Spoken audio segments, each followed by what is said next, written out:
जोहार झारखंड, मैं हूं आपके साथ दिव्या सिंह। अगले आधे घंटे में दिखाएंगे झारखंड की तमाम बड़ी खबरें, लेकिन उससे पहले नजर इस वक्त की सुर्खियों पर। कैबिनेट फैसले के बाद लोगों में खुशी के माहौल। सीएम ने राज्यसभा सांसद से की मुलाकात। गुरुजी ने सीएम को आकांक्षाओं को पूरा करने का दिया आशीर्वाद।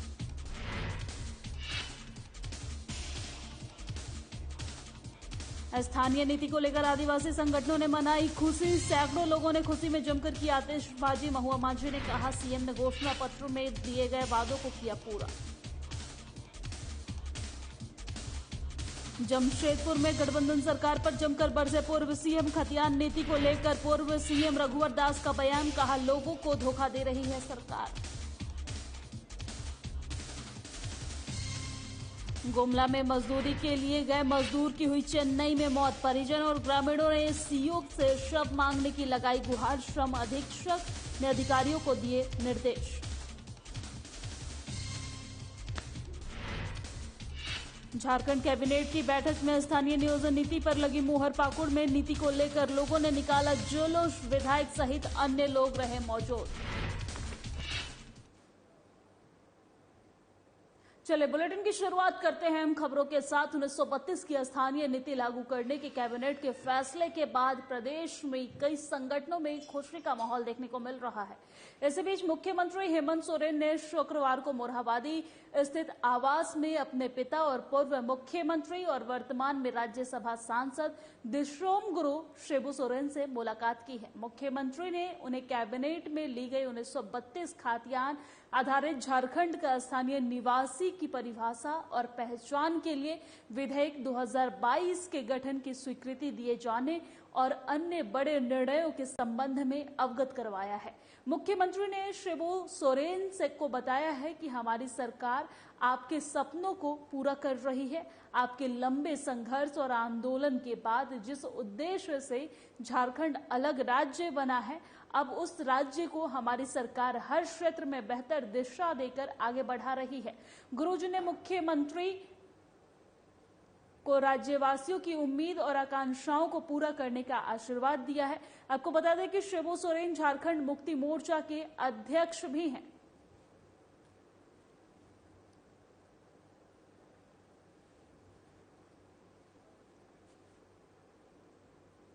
और झारखंड के मुख्यमंत्री हेमंत सोरेन की हुई कैबिनेट बैठक में स्थानीय नीति की मंजूरी मिलने के बाद राजधानी रांची के अल्बर्ट एक्का चौक पर झारखंड मुक्ति मोर्चा सहित आदिवासी संगठनों के द्वारा जमकर खुशियां मनाई गई है। आपको बताते चले कि 14 सितंबर को कैबिनेट की बैठक में लंबे समय से चली आ रही स्थानीय नीति को परिभाषित करने की मांग को आखिर विराम लगा ही दिया गया है। 1932 झारखंड के अस्तित्व की पहचान होगी। जिसके पास 1932 का खातियान है वही झारखंडी है। ऐसी मंजूरी मिलने के बाद विभिन्न आदिवासी संगठनों के नेता झारखंड मुक्ति मोर्चा के राज्य सभा सांसद डॉक्टर महुआ मांझी सहित सैकड़ों महिला युवक के साथ पहुंचे और जमकर आतिशबाजी की है। साथ ही एक दूसरे को मिठाई खिलाकर खुशियां भी जाहिर की है। मौके पर डॉक्टर महुआ मांझी ने कहा है कि मुख्यमंत्री हेमंत सोरेन ने झारखंड के 3.25 करोड़ जनता से वादा किए थे और अपने घोषणा पत्र में किए गए वादों को 14 सितंबर 2022 को ऐतिहासिक बना दिया है और मंजूरी दे दी है।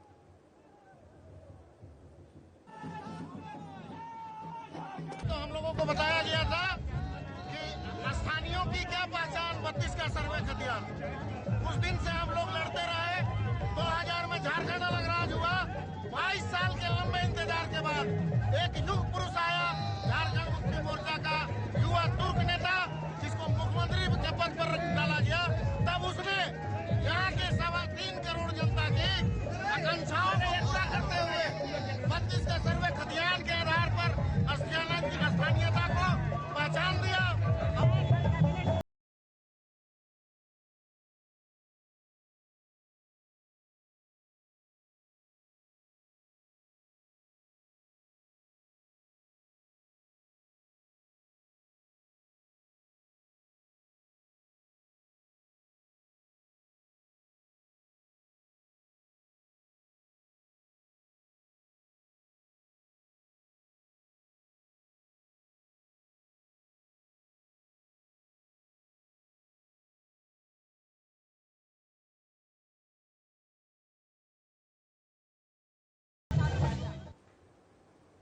और 1932 का खातियान आधारित स्थानीय कैबिनेट में पारित होने पर पूर्व मुख्यमंत्री रघुवर दास ने कहा है कि आदिवासियों और मूलवासियों को यह सरकार धोखा देने का काम कर रही है। वहीं उसके बाद पूर्व सीएम गठबंधन की सरकार पर जमकर बरसे।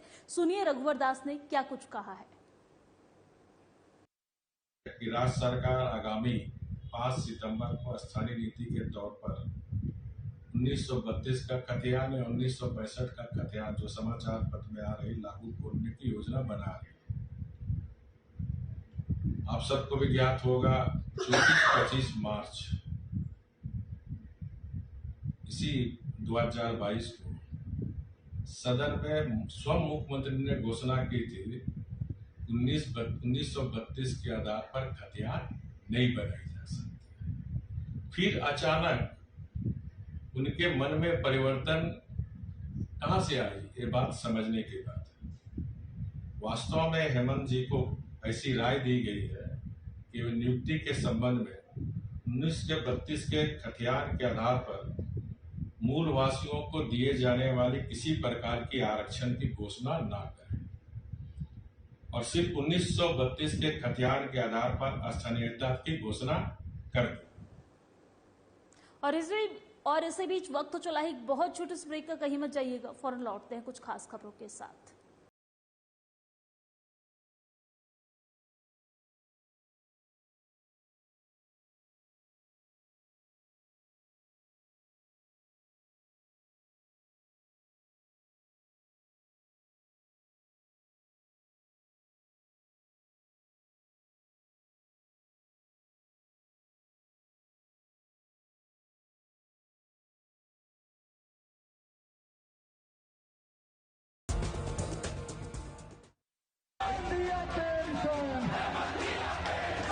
एक एक प्रखंड से कर्मचारी उठ करके माननीय मुख्यमंत्री का आभार प्रकट करने आया है। पुरानी पेंशन व्यवस्था सभी कर्मचारियों को सौगात के रूप में दी है। इस राज्य में सरकार हमारी बनेगी।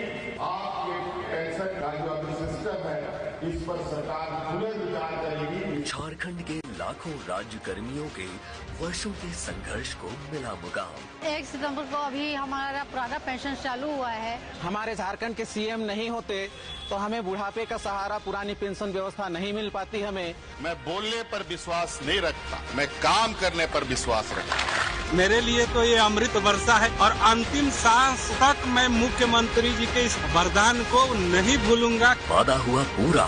सीएम हेमंत सोरेन के कुशल नेतृत्व में सरकार ने लाखों राज्य कर्मियों और उनके परिवार का भविष्य किया सुरक्षित। एमिटी यूनिवर्सिटी झारखंड प्रदेश में साल 2016 से लगातार शिक्षा के क्षेत्र में अनमैच्ड एक्सीलेंस प्रदान कर रही है। यूनिवर्सिटी रिसर्च और इनोवेशन के कल्चर को बढ़ावा देती है। यही कारण है कि यहां के शिक्षकों और छात्रों ने मिलकर अब तक 400 से भी ज्यादा रिसर्च पेपर पब्लिश किए हैं। एमिटी यूनिवर्सिटी में स्टूडेंट्स को कॉर्पोरेट प्लेसमेंट प्रोसेस को भी क्रैक करने की ट्रेनिंग दी जाती है। इसलिए अपनी स्थापना से Amity university Jharkhand Amazon, delight, exchanger, TCS, Wipro, ITC, Nestle, Colgate, federal bank, JP Morgan, Hindustan यूनिवर limited, Marico जैसी 155 रेप्यूटेड कंपनी के लिए रिक्रूटमेंट की प्रेफर्ड चॉइस बन गई है। यही वजह है कि 47 लाख का हाईएस्ट पैकेज सुमन गुप्ता को प्ला ऑल्टो ने दिया है और यूनिवर्सिटी ने प्रदेश में एक नया रिकॉर्ड कायम किया है। वही जान निशार अख्तर को अमेजन ने 30 लाख, अमन कुमार को जेपी मॉर्गन ने 18 लाख, तान्या अग्रवाल को फ्रिसाइली ने 15 लाख का पैकेज दिया है। बच्चों की प्रगति और सफलता की हो आज तो आइए ग्रीनलैंड पब्लिक स्कूल के पास। CBSE affiliated co-educational senior secondary school, separate hostels for boys and girls. Admission going on for class nursery to 11. Please contact Greenland Public School, Premnagar, Hisar, Hatia, Ranchi. अपने बच्चे के भविष्य को देना हो एक आकार तो आ जाइए DAV Nageshwar public school. CBSE से मान्यता प्राप्त 10+2 co-educational senior secondary school with hostel facility. Admission going on for class nursery to 11. Please contact DAV Nageshwar public school, Chanda Ghati, तेजरी, सुपुलाना, Ranchi.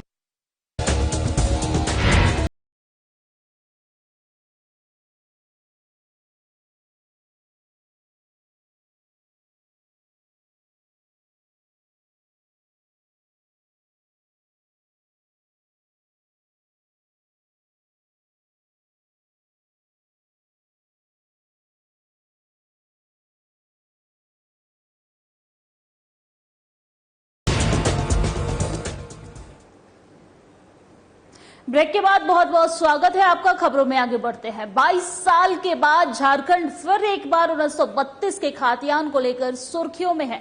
Jharkhand cabinet ने ऐतिहासिक फैसला लेते हुए 1932 के खातियान नीति को मंजूरी दे दी है और साथ ही ओबीसी को 27% आरक्षण देने का भी फैसला किया है। लिहाजा राज्य में विरोध और समर्थन की कई प्रतिक्रियाएं सामने आ रही है। इस मसले पर झारखंड सरकार के कैबिनेट मंत्री और जेएमएम के वरिष्ठ नेता मिथिलेश ठाकुर से संवाददाता नवीन शर्मा ने खास बातचीत की है। देखिए। हेमंत कैबिनेट ने कल ओबीसी को 27% आरक्षण और 1932 आधारित खतियान नीति को कैबिनेट से मंजूरी दे दी है। निश्चित तौर पे इसके बाद से राज्य में कहीं समर्थन तो कहीं विरोध भी शुरू हो गया है और इस वक्त हम बात करने के लिए पहुंचे हैं कैबिनेट मंत्री मिथिलेश ठाकुर से। उनसे जानेंगे निश्चित तौर पे बड़ा फैसला, जेएमएम जिसकी सियासत करती आई है, कल उसको एक रास्ता मिल गया। 1932 के खतियान को कैबिनेट ने मंजूरी दी।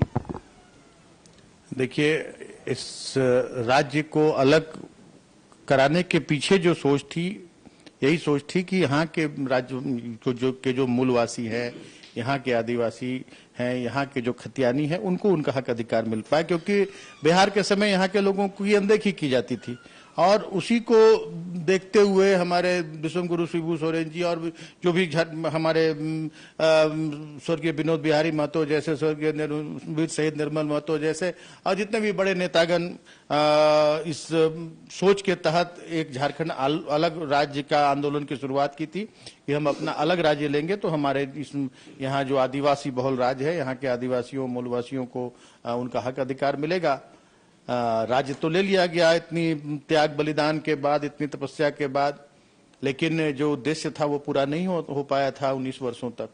आज 2019 में राज्य की जनता ने हमारी सरकार का गठन कराया है और एक एक करके राज्य की जनता के हितों अधिकारों की रक्षा के लिए कदम उठाए जा रहे हैं। हम चर्चा का विषय सर ये भी है कि क्या ये केवल सरकार माइलेज ले रही है, क्योंकि ऑलरेडी हाईकोर्ट ने इसे खारिज कर दिया है, अब इसको आप लोग कैसे बात पूरी हो, हम इसको लागू करेंगे ताकि किसी तरह की कोई कानूनी अड़चन नहीं आ पाए। वो तो जो पहले का जो निर्णय था तो आनंद फानन में लिया गया, अपने राजनीतिक फायदे के लिए लिया गया निर्णय था। आज जो निर्णय लिया गया है वो निर्णय पूरी तरह से धरातल पर उतारने की सोच के तहत लिया गया है और इसमें अब जरूरत है हमें भारतीय जनता पार्टी के जो हमारे नेतागण हैं, जो भारतीय जनता पार्टी विपक्ष के लोग हैं, हमारे सांसद हैं, प्रदेश के अध्यक्ष हैं, वरिष्ठ नेतागण हैं, बाबूलाल मरांडी जैसे लोगों के सहयोग की जरूरत है कि अब दिल्ली से भी इसे जल्द से जल्द जितनी जल्दी हो सके हमारी कोशिश रहेगी विधानसभा में हम जल्द से जल्द इसको पारित करवा के हम भेजें। विधानसभा में हमारा बहुमत है, हम इसे निश्चित रूप से पारित करवा लेंगे और अब उन्हें आगे आने की जरूरत है। हाँ, केंद्र के सहयोग की जरूरत है। भारतीय जनता पार्टी के जो लोग यहाँ घड़ियाली आंसू बहाते हैं, उनके सहयोगी जो घड़ियाली आंसू बहाते हैं कि 1932 के खतियान से कम कुछ भी मंजूर नहीं, ओबीसी आरक्षण, अब सभी पर इन्हें मुखर होना होगा, आगे आना होगा और आगे आकर इन्हें सहयोग करना होगा ताकि राज्य के हित, राज्य की जनता के हित में काम हो सके। सियासी प्रतिद्वंदी जो है निशिकांत दुबे ने एक ट्वीट किया है कि इस नीति के बाद बन्ना गुप्ता, चंपई सोरेन, जोबा मासी सरीखे जो नेता हैं, हफीजुल, ये लोग जो हैं खुद झारखंड के बासिंदे नहीं कहलाएंगे, रिफ्यूजी हो जाएंगे। देखिए, ये बात को कैसे ट्विस्ट किया जाता है, इसे सीखने की जरूरत है निशिकांत दुबे जैसे लोगों को कि जब इनके खिसियानी बिल्ली खंबा नोचे कौन क्या होंगे नहीं होंगे। कैबिनेट ने इस नीति को पास किया है, उसके बाद से कहीं लोगों में एक वहम जो बिहार से या फिर अलग राज्यों से लंबे समय से यहाँ रह रहे 50 वर्ष से 60 वर्ष से या 30 वर्ष से, उनको एक डर है कि क्या उनको झारखंड से बाहर कर दिया जाएगा, इस तरह की चीजें चल रही हैं, तो इसके लिए आप क्या कहेंगे, क्या मैसेज? देखिए, मैं खुद तो गवाह हूं, मैं खुद कह रहा हूं, मैं तो मेरा नेटिव प्लेस बिहार है और बहुत शान से झारखंड में रहता हूं और मेरा जन्म झारखंड में है। आज हमारे लगभग नहीं तो हम 70 वर्षों से झारखंड में हैं। हमारे हक का अधिकार को तो कोई नहीं छीन रहा, कोई नहीं मार रहा। मैं आपके माध्यम से पूरे राज्यवासियों को यह संदेश देना चाहूंगा, चाहे वो किसी राज्य से आकर यहाँ रह रहे हैं, सभी का को किसी के मान सम्मान में कोई कमी नहीं होगी, उनके हक अधिकार को कोई नहीं छीनेगा। सरकार सबके हित की चिंता करती है और ये केवल यहाँ के जो डोमिसाइल हैं उनके लिए ये नीति लाया गया है। कैमरा पर्सन पंकज के साथ नवीन शर्मा, साधना न्यूज, रांची। और इसी बीच वक्त हो चला है एक छोटे से ब्रेक का, कहीं मत जाइएगा, फौरन लौटते हैं कुछ खास खबरों के साथ।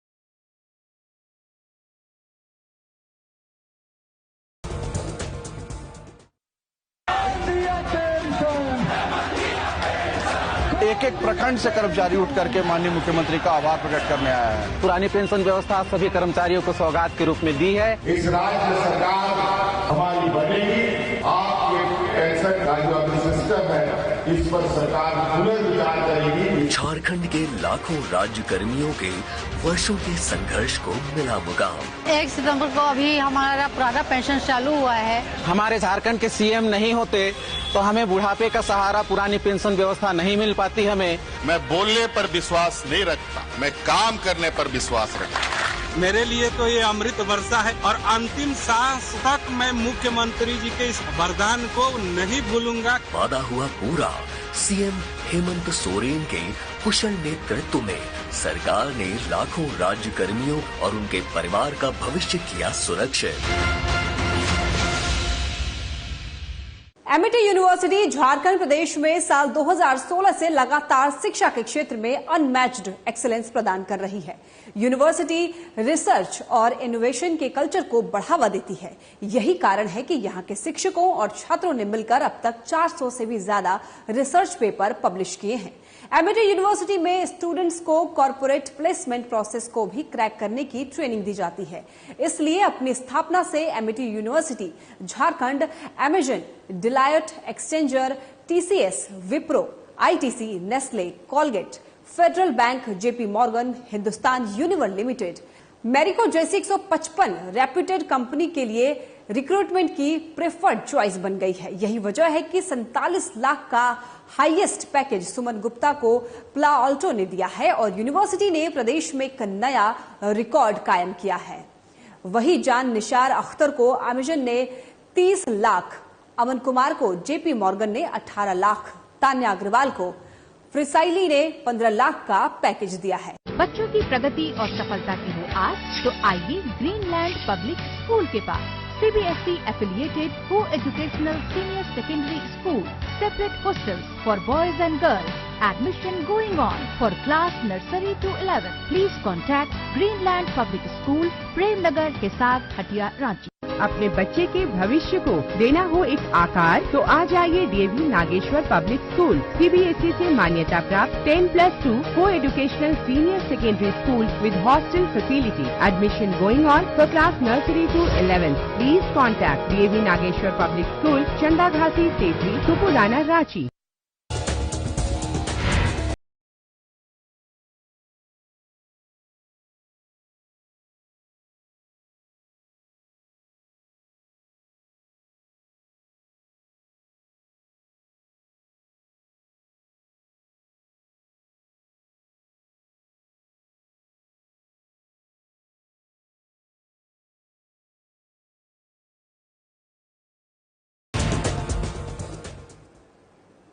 ब्रेक के बाद बहुत बहुत स्वागत है आपका। खबरों में आगे बढ़ते हैं। गुमला जिले के घाघरा थाना क्षेत्र के अरंगी गांव के अप्रवासी मजदूर कार्तिक ओराव के शव को घाघरा थाना क्षेत्र के अरंगी गांव लाने के लिए परिजन और ग्रामीणों ने सीओ प्रणव ऋतुरा से गुहार लगाई है और मृतक की पत्नी मनियो उराव ने अपने परिजन और जिला परिषद सदस्य मनती उराव और ग्रामीणों के साथ अंचल अधिकारी से मिलकर बताया है कि उनके पति मजदूरी के लिए चेन्नई के चिरुमती नामक स्थान पर काम करने के लिए गए थे, जहां उनकी मृत्यु हो गई है। मृत्यु की सूचना मिलने के बाद परिजनों का रो रो कर बुरा हाल हो गया है। इस संबंध में अंचल अधिकारी प्रणव ऋतुराज ने बताया है कि प्रवासी मजदूर कार्तिक ओराव के शव को मंगाने के लिए गुमला के SRMC के कोऑर्डिनेटर और श्रम अधीक्षक गुमला से दूरभाष पर बात कर मामले की जानकारी देने के लिए आवश्यक कार्रवाई की गई है और कही गई है। आपको बता दें कि मजदूरों को रोजाने मजदूरों को रोजगार से जोड़ने के लिए सरकार विभिन्न योजना चला रही है, लेकिन प्रखंड प्रशासन के द्वारा सभी को रोजगार मुहैया नहीं कराने के कारण पलायन के लिए मजदूर जो है वो बेबस हैं, मजबूर हैं। साथ में गया था मजदूर के रूप में, हम भी जा रहे थे काम करने के लिए, तो भी बोला कि हम भी जाएंगे काम करने के लिए, हमको भी ले चलो। वहाँ पर साथ ही चल गए। जिस कंपनी में काम कर रहे थे वहाँ काम हम लोग को पसंद नहीं लगा, तो दूसरा कंपनी में हम लोग चल आए। तो उसी में से 4-5 आदमी के साथी में वो लोग बोला कि चलो निकलते हैं, दूसरा जगह काम करेंगे। उसी में से एक साथी चेन्नई में काम करता था, वही जगह हम लोग तो चल आए और वहाँ पर हम लोग काम कर रहे थे। में वहाँ घाघरा के एक लड़का है सुमित उरांव, वही बुलाया, उसी की जगह में हम लोग काम लगा दिया। तो अनजान ठेकेदार जगह हम लोग काम कर रहे थे और काम करते दौरान में हम जो है दीपक उरांव हमको पसंद काम नहीं लगा, तो हम 2-4 दिन ठहरे। उसके बाद में हम घर चल आए। हमारा लगभग 1.5 महीना हो रहा है मेरा आया हुआ। उसके दौरान में कल परसों जो है 13 तारीख मंगलवार को उसका सुबह में बात हुआ मेरे साथ में कि हम लोग घर आने वाले हैं, इस तरह का बात हो रहा था। इस दौरान में हम लोग को जाएं कि ना जाएं, हम लोग को मन भी नहीं कर रहा है, आने को में भी मन कर रहा है, कभी जाएंगे कभी नहीं जाएंगे, इस तरह का बात कर रहा है। तो बोले कि हम बोले कि अपना इच्छा, आप लोग आना है तो आइए, नहीं आना है तो मत। जब हम शुरुआत में आ रहे थे उस टाइम में बोले को जाना है चल जाइए, ऐसा बोला। रंगी गांव से, रंगी हमारा जो पंचायत है उससे आए थे। उनके द्वारा जैसे सूचित किया गया है कि कार्तिक उरांव चेन्नई में एक माइग्रेंट लेबर है, उनकी वहाँ पे मृत्यु हो गई। ठीक है, कारण का तो पता मतलब नहीं चल पाया है। तो हम लोग अपने जो भी हमारा safe and responsible migrant centre है SRMC, उसके माध्यम से हम लोग बॉडी को वापस उनके जो भी अपना पैतृक गांव है आरंगी में, वहाँ लाने के लिए हम लोग कार्रवाई शुरू कर दिए हैं। और वहाँ पे जो उनके साथ में माइग्रेंट लेबर है उनके साथ भी संपर्क में है। और हम लोगों ने जो SRMC के बसंतिका जी हैं उनसे भी संपर्क किया है। मैं ब्लॉक का प्रशासन से यही कहना चाहूंगी कि वो लोग गरीब परिवार से है, तो उनका बॉडी को जितना जल्द हो सके यहाँ ला दे। आप ब्लॉक प्रशासन से मिले या नहीं मिले? मिले। आपको क्या आश्वासन, किससे मिले और क्या आश्वासन मिला?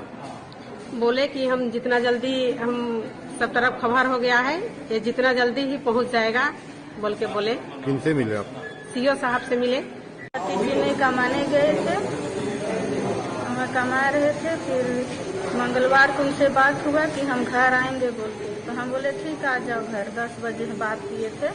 फिर कल 10 बजे, कल बुधवार को फोन आया कि आपका पति नहीं है बोल के, डूब के मार दिया, ऐसे बोल रहे थे। पर डूब के नहीं मरा है, देख के लगता है कि उसको मार।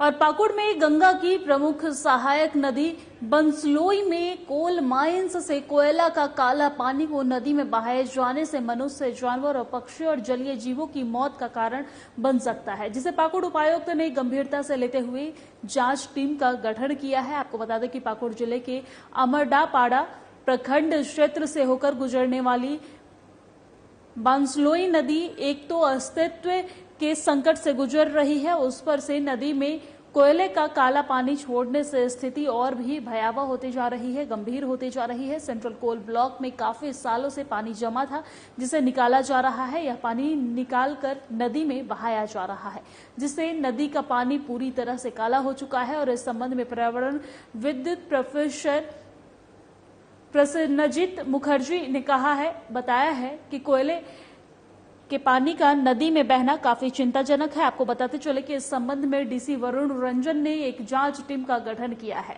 इस बाबत 2 दिन में जांच रिपोर्ट सौंपने के निर्देश भी दिए गए हैं। इसका वीडियो हम लोगों के पास आया है और हम लोगों ने एक अनुमंडल पदाधिकारी के अध्यक्षता में एक जांच कमेटी बनाई गई है, जो जाकर के जांच करेगा कि जो पानी में जो काला तत्व पाया गया है, क्या वो जो कोल माइनिंग एरिया है वहां से निकल करके आ रहा है, और क्या कंपनियों के द्वारा कोई दूषित जल जो है उसको नदियों में प्रवाहित किया जा रहा है। और साथ ही साथ अगर इससे नहीं है तो क्या दूसरा रीजन है, उन कारणों का भी वो पता लगाएंगे और जैसा फिर उनका रिपोर्ट आएगा उसके हिसाब से आगे कार्रवाई की जाएगी। टीम को हम लोगों ने कल जांच के लिए दिया है, परसों खबर मिलने के बाद। तो हम लोग उम्मीद करते हैं कि अगले 2 से 3 दिनों में टीम जो है सो चेक करके हम लोग। और मेरे साथ जोहार झारखंड की खबरों में फिलहाल इतना ही। मुझे दीजिए इजाजत, नमस्कार।